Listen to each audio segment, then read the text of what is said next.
Shalom kepada seluruh jemaat GBP teman Firdaus dimanapun berada. Tuhan Yesus memberkati. Juga kepada seluruh jemaat, Bapak Ibu, Saudara-saudari yang sedang menyaksikan video ini.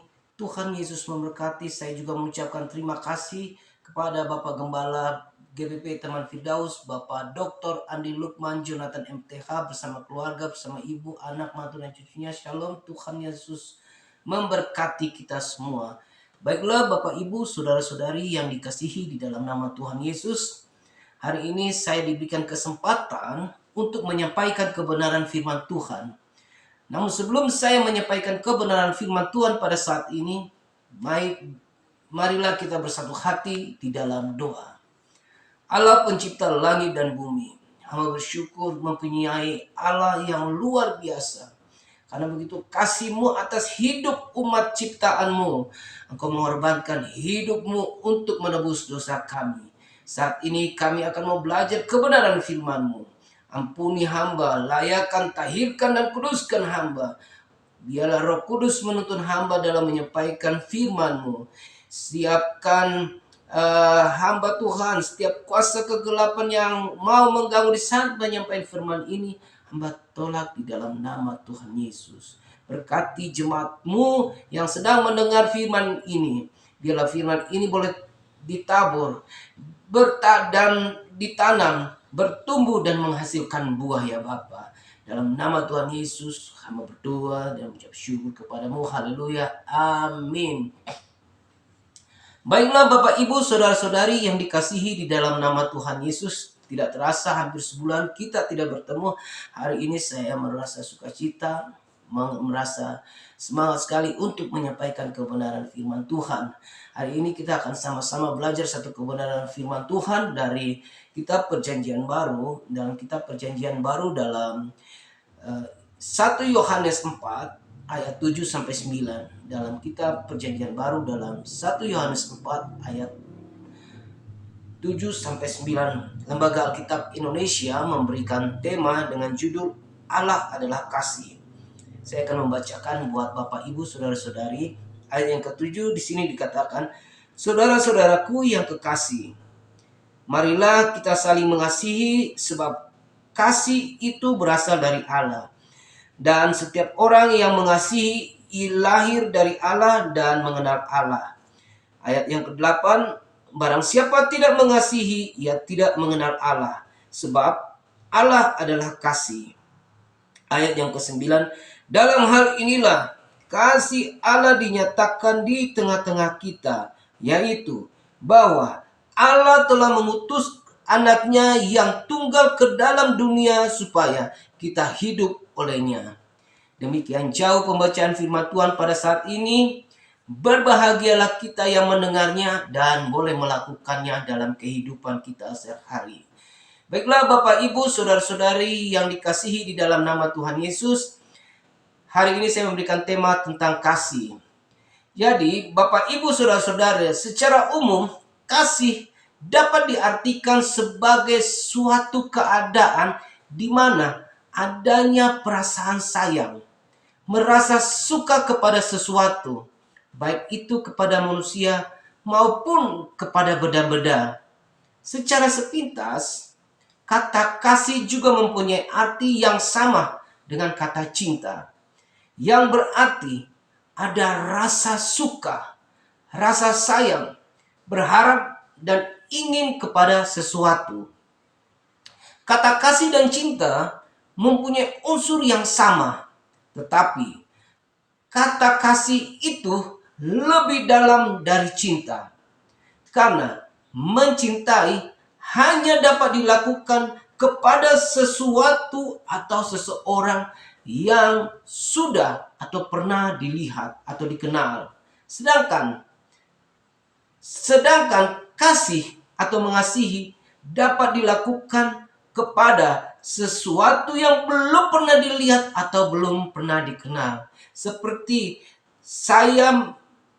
kita mengasihi Tuhan Allah kita. Secara pribadi saya belum pernah bertemu dengan Tuhan Yesus. Tetapi dengan iman saya percaya Allah yang kita sembah ini mengasihi kita semua. Bapak, Ibu, saudara-saudari yang dikasihi di dalam nama Tuhan Yesus. Bagi orang Yunani, ada beberapa kata yang dipakai untuk istilah kasih.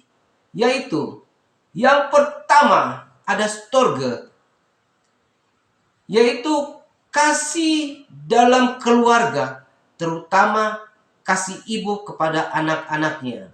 Yang kedua, kasih eros, yaitu kasih yang tertarik kepada sesuatu karena hal itu dianggap baik, seperti kasih terhadap lawan jenis atau kasih atau cita-cita yang tinggi. Yang berikutnya adalah filia, yaitu kasih dalam persahabatan atau biasa terjadi dalam kasih di antara teman-teman. Dan yang terakhir, dalam kekristenan, istilah kasih adalah yang bersumber dari Allah itu sendiri, Bapak Ibu. Yang tidak mementingkan diri sendiri. Kasih Allah adalah kasih yang disebut dengan kasih agape, yang biasa disebut dengan kasih agape. Agape adalah istilah Yunani yang berarti cinta, yang tidak mementingkan sesuatu, yang tidak mementingkan diri sendiri, cinta tanpa batas yang melampaui ruang dan waktu, atau biasa disebut dengan cinta tanpa syarat. Kasih agape tidak merasa egois.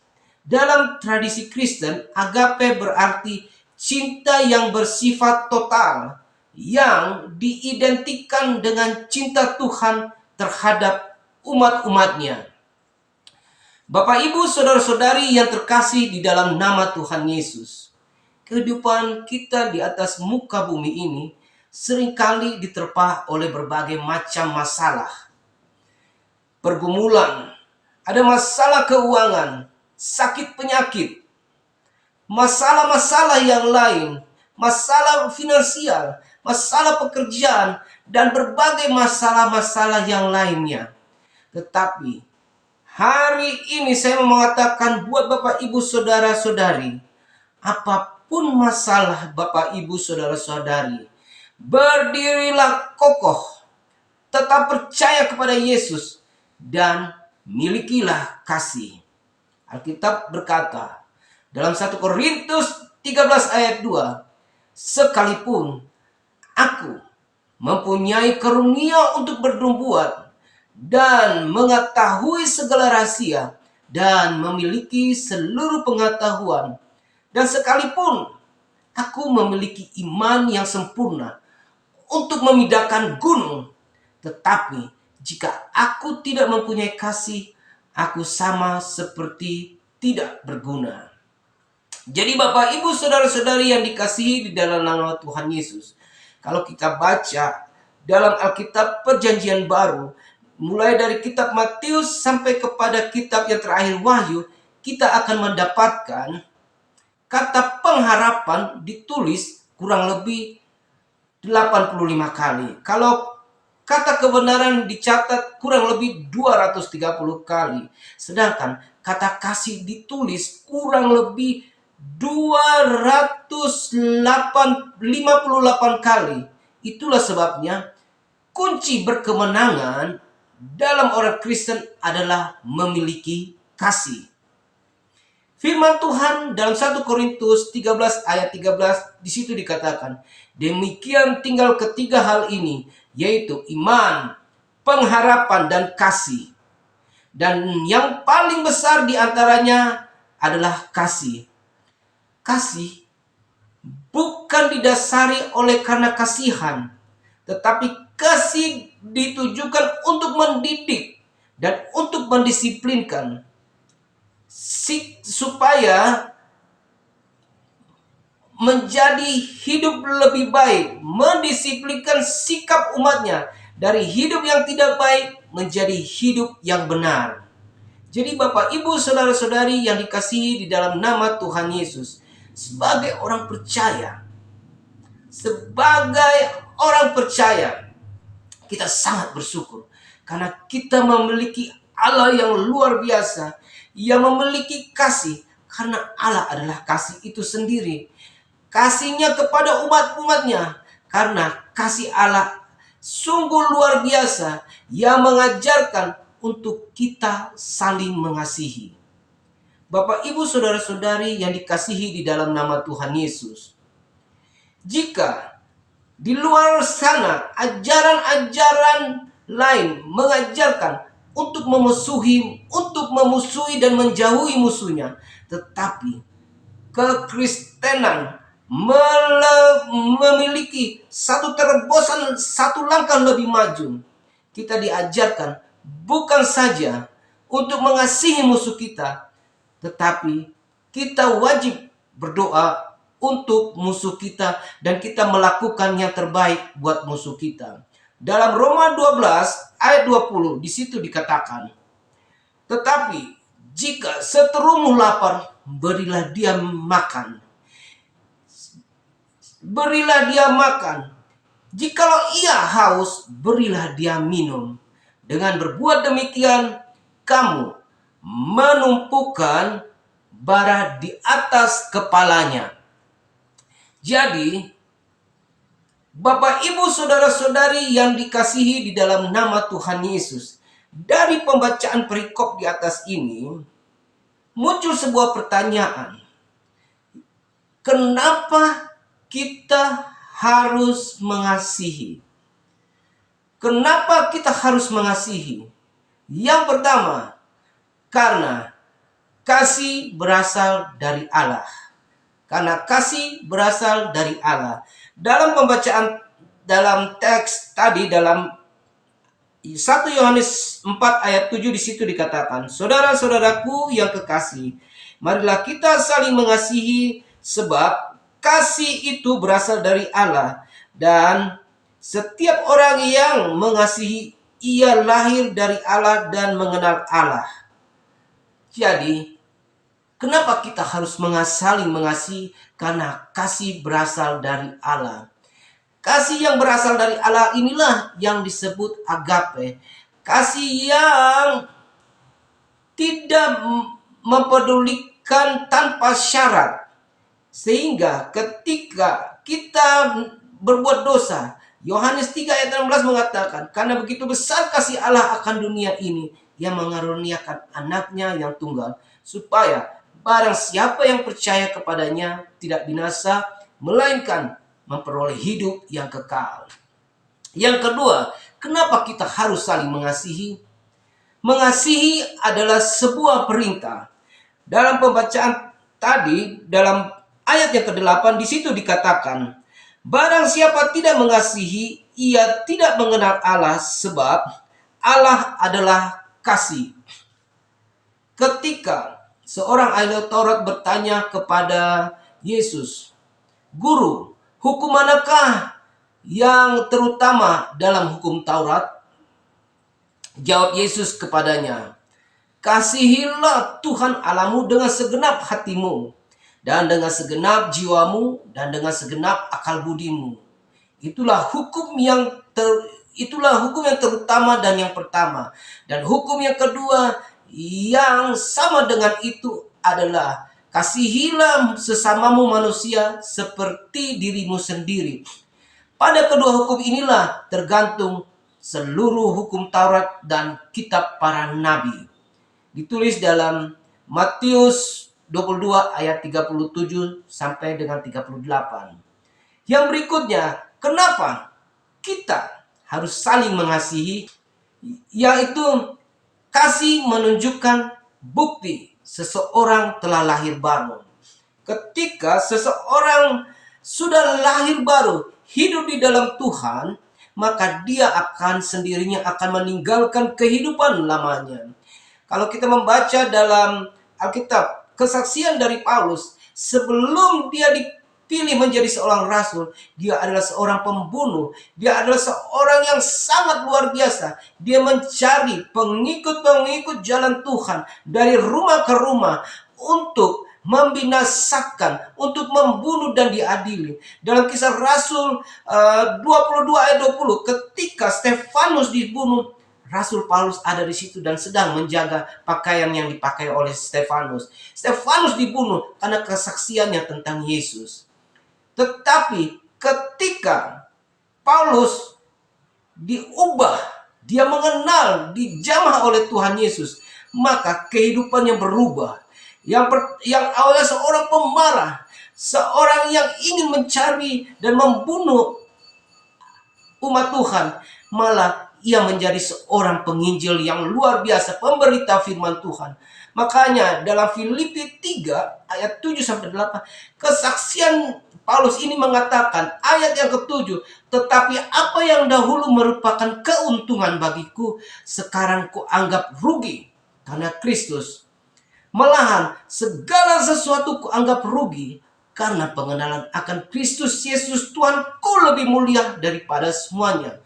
Oleh karena dialah aku telah melepaskan semuanya itu dan menganggapnya sampah supaya aku memperoleh Kristus. Haleluya. Ketika Bapak Ibu Saudara-saudari kita sudah mengenal Kristus, kita akan meninggalkan kehidupan lama kita. Saya punya masa lalu yang tidak bagus. Saya pernah mengalami masa-masa mengalami salah pergaulan. Tetapi begitu saya mulai mengenal Yesus, saya meninggalkan. Saya merasa bahwa kehidupan masa lalu saya adalah sampah karena pengenalan akan Tuhan Yesus. Saat ini jika kita melihat dalam YouTube banyak hamba-hamba Tuhan, orang-orang pengusaha meninggalkan usahanya ketika dia dijamah Tuhan. Beberapa artis mulai meninggalkan kehidupan glamornya dan mulai mengikuti Tuhan Yesus. Jadi ketika kita sudah mengenal Yesus, kita akan merasa luar biasa, merasa ada sukacita dan merasa sampah kehidupan lama kita. Bagaimana cara kita mengasihi? Kapan dan siapa yang harus kita kasihi? Ini seringkali terjadi pertanyaan dalam kehidupan kita. Bagaimana kita mengasihi? Kapan dan siapa yang kita harus kasihi? Dalam Lukas, Bapak Ibu Saudara-saudari, dalam Lukas 10 ayat 25-37 di situ dikatakan, pada suatu kali berdirilah seorang ahli Taurat untuk mencobai Yesus. Katanya, "Guru, apakah yang harus kuperbuat untuk memperoleh hidup yang kekal?" Jawab Yesus kepadanya, "Apa yang tertulis dalam hukum Taurat? Apa yang kau baca di sana?" Jawab orang itu, "Kasihilah Tuhan Allahmu dengan segenap hatimu dan dengan segenap jiwamu dan dengan segenap kekuatanmu dan dengan segenap akal budimu, dan kasihilah sesamamu manusia seperti dirimu sendiri." Saya melihat teks ini bahwa ini dia adalah ahli Taurat. Makanya kalau kita membaca bahwa ahli Taurat ini dia mengutip dari Ulangan 6 ayat 5. Nanti Bapak Ibu bisa membuka dalam Ulangan 6 ayat 5. Ayat ini dikutip oleh ahli Taurat ini dari Ulangan 6 ayat 5. Kata Yesus kepadanya, "Jawabanmu itu benar. Perbuatlah demikian maka engkau akan hidup." Tetapi untuk membenarkan dirinya, orang itu berkata kepada Yesus, "Dan siapakah sesama manusia?" Jawab Yesus, "Adalah seorang yang turun dari Yeriko. Ia jatuh ke tangan penyamun, yang bukan saja merampoknya habis-habisan tetapi juga memukulnya. Dan sesudah itu pergi meninggalkannya setengah mati. Kebetulan ada seorang imam turun melalui jalan itu. Ia melihat orang itu tetapi ia melewatinya dari seberang jalan." Jadi kalau kita bilang imam adalah seorang pendeta. Dalam realita kehidupan kita Bapak Ibu Saudara-saudari, mungkin kita dalam perjalanan menuju tempat pelayanan kita. Di tengah perjalanan kita bertemu dengan orang yang sedang kecelakaan. Mampukah kita untuk menolong orang atau kita mau mendahulukan pelayanan kita? Menurut pandangan saya, mungkin orang yang imam ini dia merasa takut kalau dia menolong karena pada saat itu tidak ada siapa-siapa. Jadi mungkin dijebak, nanti ia akan dituduh bahwa dia yang membunuhnya. Tetapi juga mungkin dia lagi buru-buru untuk dalam perjalanannya. Nah, bagaimana jika ini terjadi dalam kehidupan kita? Bapak, Ibu, saudara-saudara bisa menjawabnya sendiri. Demikian juga seorang Lewi datang ke tempat itu. Ketika ia melihat orang itu, ia melewatinya dari belakang jalan. Orang Lewi ini adalah pelayan bait kudus. Seperti kalau kita saat ini adalah mereka adalah WL, singer, aser, pemain musik. Dia pun melewatinya. Oleh karena itu, Bapak, Ibu, saudara-saudari yang dikasihi di dalam nama Tuhan, ketika kita menuju ke dalam tempat pelayanan kita, ketika kita diperhadapkan pada situasi seperti ini, apakah kita mampu menolong atau kita harus berjalan untuk dalam pelayanan kita?